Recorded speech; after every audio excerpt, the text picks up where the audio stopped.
mana titik tidak masuk akalnya? Di mana titik tidak masuk akalnya? Di mana titik tidak masuk akalnya? Awas ada mobil! 30 tahun sebelum Masehi diceritakanlah ada seorang pemuda tampan yang pernah melakukan aksi nekatnya membuat sebuah video. Ganteng dong, nyebut cewek depan gang. Nah, itulah videonya. Setelah aksi nekat itu dan ia terkena hujatan habis-habisan, sekarang ia pun memutuskan untuk bertapa dan diam tak ngapa-ngapain selama 30 tahun sambil memikirkan sebuah konten. Singkat cerita, ketika beliau yang tampan dan pemberani ini selesai melakukan tapanya selama 30 tahun, sekarang ia pun akhirnya mendapatkan secercah harapan untuk membuat konten, yaitu konten re-upload. Awalnya sih coba-coba aja bikin konten gak ngapa-ngapain, tapi sekarang aku gak ngapa-ngapain malah dapat konten. Dan sangat membagongkan lagi di sini, beliau ini ternyata memiliki jiwa kreatif yang tanpa batas, yaitu meng-re-upload konten milik orang lain yaitu saya dengan menampilkan wajahnya yang tampan dan pemberani itu di pojok kanan video. Wow, sangat tampan ya babang ini. Namun setelah melakukan kegiatan tidak senonoh itu, para kaum azab pun mulai kepanasan dengan tingkah beliau dan memutuskan untuk menyerangnya dengan berbagai macam kata-kata mutiara yang bahkan saya sendiri sangat mendukung kata-kata tersebut. Halo dek, kan curi video re-uploadnya dihapus, minta maaf ke pemiliknya ya. Akun maling, we maling, akun maling, we maling, akun maling, we maling, akun maling, we maling. Nah, sangat-sangat kata-kata mutiara bukan? Dan karena beliau ini capek dengan hujatan, akhirnya beliau pun menonaktifkan komentar yang lalu ia menghilang. Setelah beberapa abad kemudian, akhirnya beliau pun ditemukan membeku. Dikira avatar. Lalu muncul kembali dengan wajah yang mungkin sudah dioperasi plastik, bahkan sekarang sudah menikah. Dan menghilangkan sifat re-uploadnya itu karena sekarang beliau membuat konten ngeprank istrinya sendiri. Oke, mari kita mulai. Pada suatu hari diceritakanlah Nana, istri dari si Saipul, mendapatkan sebuah telepon bahwa suaminya sedang kesakitan. Hal itu pun membuat si Nana ketar-ketir bahkan menyerahkan materi presentasinya ke si bos agar ia bisa pulang. Namun setelah si Nana dengan beat embernya dan helm DJ Marunya sampai di rumah, ia pun sangat-sangat kaget melihat suaminya tiba-tiba seperti di-banned dari kehidupan. Ya gue prank kamu, tuh kameranya ada di situ. Yaelah, nambah gak guna lagi kontennya orang, mending lu bertapa aja lagi deh. Alhasil, karena pengeprangan ini, istrinya yang seharusnya meeting dengan kliennya pun sakit hati dan memilih pergi meninggalkan si Saipul. Selain itu, karena nggak jadi meeting, istrinya pun akhirnya di-kick dari perusahaan tersebut. Kamu saya pecat! Di malam harinya, Nana pun mulai memikirkan bagaimana cara menjual si Saipul di toko Orin agar laku karena memang sangat-sangat tidak berguna sekali dalam keluarganya. Saat itu juga si Saipul pun datang dan meminta maaf dengan membawakan si Nana jus, berharap dengan sebuah jus itu cangkem Nana bisa mengatakan kata-kata selain terserah. Ya, kebiasaan woman ya gitu kan guys.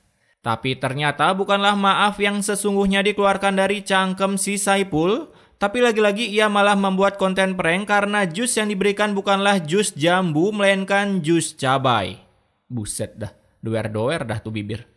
Nah, setelah melakukan konten prank itu, istrinya pun lagi-lagi marah-marah karena masih mending membuat konten diam tak ngapa-ngapain seperti dulu daripada membuat konten yang merugikan seperti sekarang.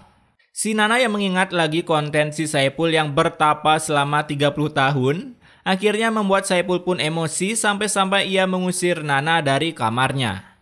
Kemudian keesokan harinya si Nana yang lagi ngajak jalan-jalan beat embernya, ia pun bertemu dengan seorang figuran level 6 yang menyuruh Nana untuk meninggalkan suaminya. Karena kelakuan si Saipul udah sangat-sangat di luar naskah.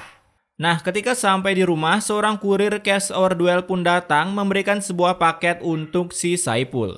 Nih, lampu, terus laptop. Yalah, sejak kapan coba tuh paket kelihatan ringan banget isinya laptop kamera loh. Pakai batu kayak dalamnya biar kelihatan berat dan lebih realistis gitu ya kan? Nah, setelah membeli laptop, mulailah malam harinya si Saipul mengedit kontennya. Dan dihibur juga oleh batan istrinya yang ngomel-ngomel minta uang. Karena uang sekolah anak mereka belum juga dibayar. Si ngejar 400 jam tayang supaya bisa dimonetize. Waduh, si Saipul. Aku bantu promosiin channelnya deh. Siapa tahu kan rame. Ya rame yang hujat maksudnya. Merasa kesal dengan perbacotan Ria dari si Nana, alhasil si Saipul pun lagi-lagi mengusir Nana dari kamarnya. Dan keesokan harinya ketika nongkrong, Nana pun dihampiri oleh seorang gembel. Buset, kayak wignya Atta pas ngeprank jadi gembel nih orang.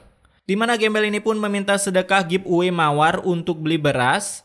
Namun karena nggak bisa kasih giveaway, Nana pun menawari gembel ini untuk ke rumahnya dan memberinya makanan. Tapi ternyata gembel tersebut adalah suaminya. Yaelah, ini nih, bener-bener kameramen nggak kelihatan. Dan baru aja keluar, si Nana udah kaget melihat motornya yang hilang, lalu melaporkan kejadian itu ke polisi. Nah, setelah melaporkan kehilangan motor, tiba-tiba motornya malah balik lagi ke rumah. Lalu datanglah si Semprul ini bersama Kang kameramennya yang nggak kelihatan. Oke guys, vlog hari ini sampai sini dulu ya. Nah, ini nih, baru prank no setting-settingan, nggak kayak yang Ono. Setelah lama-lama ngeprank istrinya, Saipul pun lalu diajak collab oleh seorang beauty vlogger, kita sebut saja Sylvie, di mana tujuan mereka berdua ini membuat sebuah konten prank bahwa mereka ini lagi pacaran. Oh iya, buat kalian yang mau tahu nama YouTube baru si Saipul setelah 30 tahun nggak ngapa-ngapain, tuh YouTube-nya, Bang Bale. Dan yang lebih membagongkan lagi, jika kalian ketik di YouTube, ada loh videonya. Coba dah. Oke guys, stay tune terus di channel ini karena bakal ada keseruan kita berdua ya guys. Nah, setelah kesuksesan collab mereka berdua ini, akhirnya Saipul pun bisa membeli sebuah mobil, sampai ia baru tahu kalau istrinya baru aja kecelakaan dan dirawat di rumah sakit.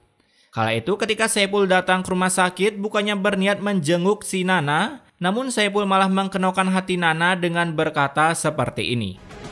Emang aku udah beneran jatuh cinta sama Pretty. Buset, langsung chicken dinner nggak tuh? Nah, setelah mengucapkan kata-kata kurang family friendly itu, tiba-tiba Saipul pun mendapatkan undangan podcast bersama pacarnya dari Open the Door, karena Saipul bilang itu adalah sebuah podcast yang penuh dengan motivasi-motivasi kehidupan. Berarti kamu masih perawan? Nah, itulah motivasinya. Kemudian setelah keluar dari rumah sakit, Nana pun dengan menumpang sebuah mobil spe Intel langsung mendatangi rumah si Sylvie. Di mana mereka berdua pun saling berdebat karena Nana nggak terima suaminya selingkuh, sementara selingkuhannya sangat terima suami Nana untuk selingkuh. Maksudnya apa? Saat itu Sylvie pun mulai mengada-ngada seakan-akan Nana menggediknya ke lantai. Dan dari hal itulah membuat Saipul sangat marah, bahkan tak segan-segan ingin menceraikan si Nana. Masih saya ingat saat kamu belum terkenal seperti sekarang. Dulu orang bikin konten dimarahin, sekarang udah terkenal disuruh inget-inget basi. Kemudian keesokan harinya datanglah seorang bapak-bapak ke rumah Nana yang bilang bahwa rumah Nana telah dijual oleh suaminya. Dan mengetahui hal itu, Nana pun langsung datang ke rumah Saipul, lalu berniat menuntut Saipul ke pengadilan karena belum cerai udah kumpul kebo sama si Sylvie. Tapi baru aja akan mengadu, Sylvie pun memberikan sebuah rekaman video. Bentar. Ini HP Sylvie kan iPhone boba kan? Bobanya 3 kan? Lah, ini kenapa pas liatin layarnya jadi Android cuy? Kocak. Nah, dari rekaman video itu, Sylvie pun bilang bahwa ia akan melaporkan Nana ke polisi dengan percobaan bunuh diri. Lucu kali kan? Ya kali kena senggol terus jatuh bisa kena pasal percobaan bunuh diri.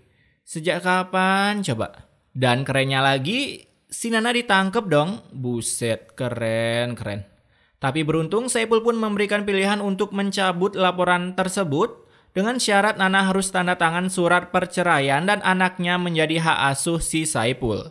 Setelah persetujuan itu, Nana pun luntang-lantung di jalanan, tapi 100 tahun setelah Masehi, akhirnya ia pun diterima kerja di sebuah perusahaan sebagai sekretaris.